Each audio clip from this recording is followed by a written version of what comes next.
갑툭튀란 말 아시죠? 예, 갑자기 툭 튀어나온 것이라는 뜻인데 신협이 위험하다는 이야기가 갑자기 툭 튀어나왔습니다.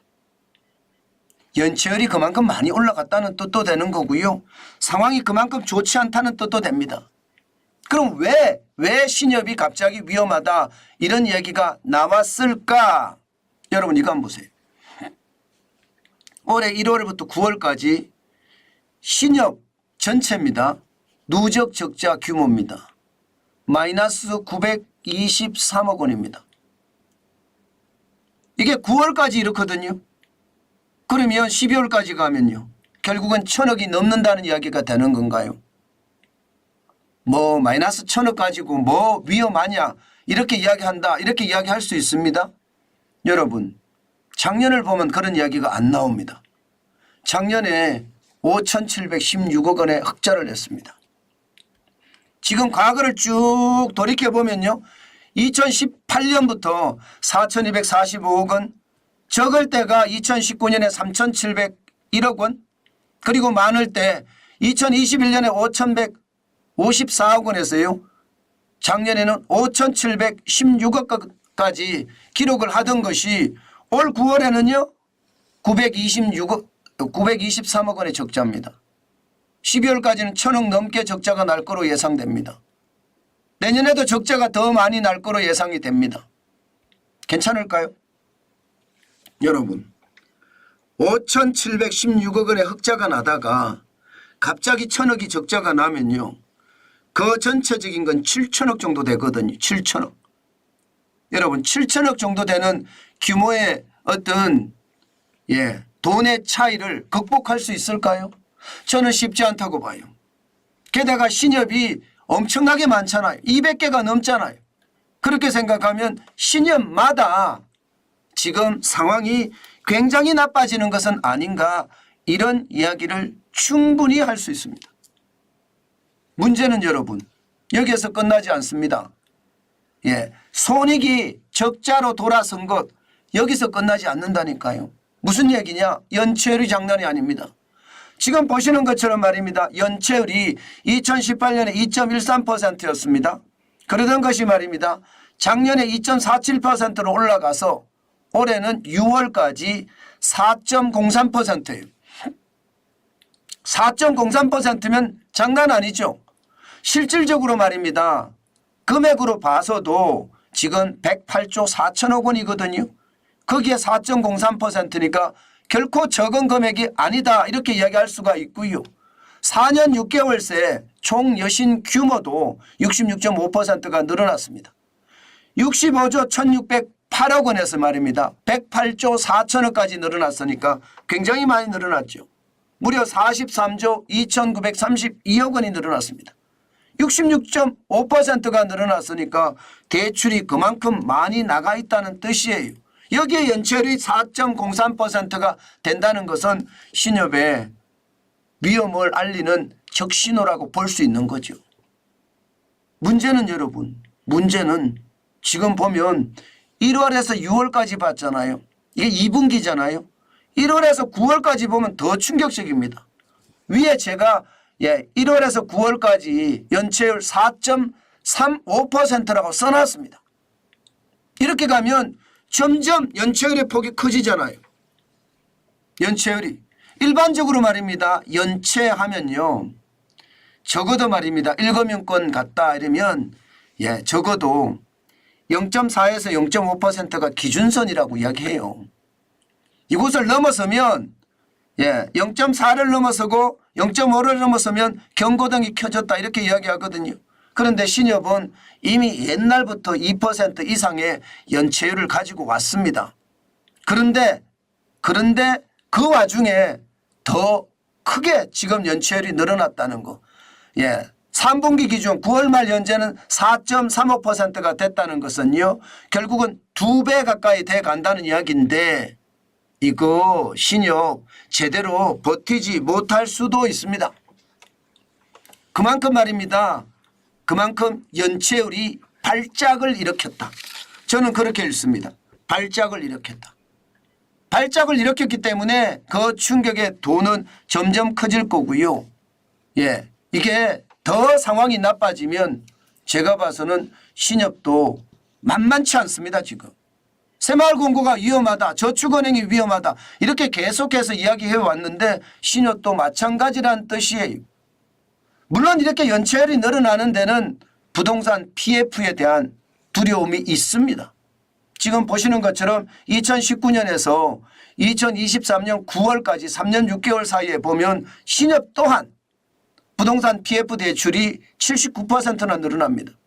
1조 9천억 원이 3조 4천억 원이 됐는데요. 예, 무려 1조 5천억 원이 늘어난 규모입니다. 굉장히 빠른 속도로 늘어났죠. 이게 연체가 많아진다는 뜻이에요. 이게 연체가. 결국은 말입니다, 여러분. 부동산 PF 대출이 지금 이금융권을 지금 굉장히 위험에 빠뜨리고 있다. 이렇게 이야기할 수가 있나요? 충분히 그렇게 이야기할 수 있습니다. 지금 전체 우리 금융권의 최대 이슈는요. 부동산 PF 대출입니다. 그만큼 말입니다. 어디서 터질란지 어느 누구도 예상할 수가 없습니다. 그래서 더 충격적인 상황이 될 거라는 그런 상황까지 나오고 있습니다. 그만큼 말입니다. 신협까지도 부동산 PF 대출에 충격이 가해진다는 것은요. 신협이 먼저 망할지 뭐 다 망하지는 않겠죠. 이게 신용협동조합이기 때문에 회원들이 쭉 있을 거 아니에요. 다 망하지는 않겠죠. 그러나 많은 신협이 망할 수도 있고 새마을금고도 그렇고요. 저축은행도 그렇고요. 상황이 진짜 어려우시죠. 농협도 단위농협 중심으로 축협도 마찬가지고요. 이금융권의 위기가 점점 커질 수가 있습니다. 더 큰 문제는 여러분 신협도 마찬가지고 이금융권 전체가 마찬가지인데요. 건설이나 부동산업 대출 규모가 월등하게 많다는 겁니다. 지금 신협만 하더라도 건설 부동산업 대출 규모를 보면 2019년에 20조 5천억 원이었거든요. 그런데 2022년에 38조 8천억 원입니다. 3년 새에 89.3%가 늘어났습니다. 18조 3천억 원. 굉장히 빨리 늘어나죠. 올해도 마찬가지일 거라고 보는 거예요. 여기다가 PF 대출까지 합치면 그 충격의 도는 크겠죠. 지금 건설 부동산이 지금 상황이 좋지 않잖아요. 대출을 해줘서 건설업계가 건설을 쭉쭉 해서 분양을 하든지 아니면 팔아먹어야 되는데 그렇지는 못해요. 원가가 올라서 건설 자체가 힘들고요. 분양도 어렵사리 되고 있는 것도 현실이거든요. 미분양도 많이 나고요. 이것이 말입니다. 신협만의 문제가 아니잖아요. 신협이 어렵다는 것은 분명히 보이고요. 결국 신협이 어렵다는 것 이것도 말입니다. 이금융권이 그만큼 부동산 PF 대출로 고생을 겪고 있는데 그중에 또 하나라는 겁니다. 상호금융이 4조 7천억 원이라고 이야기하지만 이 속에는요. 부동산 금융 전체로 들어가 보면 지금 굉장히 충격적이다. 부동산 전체가 PF 대출이 브릿지론에서부터 시작을 해서요. 본 PF 대출 그리고 말입니다. 나중에 미분양이 났을 때 그것도 말입니다. 미분양 대출까지 같이 받는다고 하면 이금융권이 괜찮을까요? 저는 이금융권이 그렇게 괜찮다 이렇게 말하기가 굉장히 어렵다고 봅니다. 사실 1금융권 은행은요 44조 2천억 원 전체 부동산 PF 대출 중에 44조 2천억 원이니까 버텨낼 수 있다고 봅니다. 연체율도 별로 안 되고요.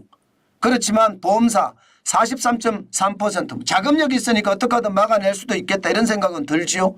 그러나 여신전문금융기관 26조 저축은행 9조 8천억 원 상호금융 4조 7천억 원 증권사 6조 3천억 원 과연 이들은 제대로 버텨낼 수 있을까요? 지금 하루가 다르게 이금융권 소속 금융기관들이 위험하다는 이야기가 계속 툭툭툭 튀어나옵니다. 갑툭튀라고 제가 말씀을 드렸잖아요. 갑자기 툭 튀어나온다니까요. 그만큼 말입니다. 뉴스가 많아진다는 거예요. 여러분 제가 말씀을 드리잖아요. 뉴스는 새로운 것을 만들어내는 게 뉴스입니다. 그렇기 때문에 과거의 것은 절대 쓰지 않습니다. 현재를 가지고 기사를 쓰거든요.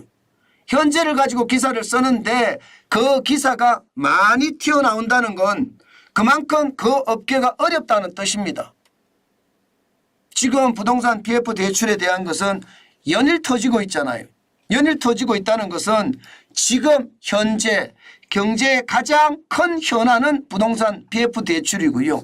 이 부동산 PF 대출에 어떤 확실한 대안이 나오지 않는 한 앞으로 뉴스는 계속 생산이 되고 그 생산된 뉴스는 현장 경제에 영향을 많이 미칠 수밖에 없다. 저는 그렇게 생각합니다. 그만큼 상황이 굉장히 어려워진다는 거예요. 이럴 때 여러분 신협과 거래하고 계신다면 진짜 여러분들 조심하셔야 됩니다. 제가 늘 말씀을 드리잖아요. 세 가지는 반드시 확인하시라고. 부실채권이 3% 이하인지. 3%가 굉장히 강한 숫자입니다. 부실채권이 3% 이하는 굉장히 강한데 부실채권이 3% 이하여야만 됩니다. 그리고 말입니다. BIS 국제결제은행의 자기자본 비율 8%가 기준이라고 하는데요. 요즘 같을 때는 12%, 13% 이렇게 올라가는 게 맞아요. 저는 이 안에 있으면 괜찮다 생각이 됩니다. 그렇지 않으면 저는 신협에 돈 놔두라는 이야기 안 합니다. 마찬가지로 유동성도 100%라고 이야기하는데요. 아니에요. 130%. 130% 정도는 돼야지 안전하다 그렇게 생각이 들어요.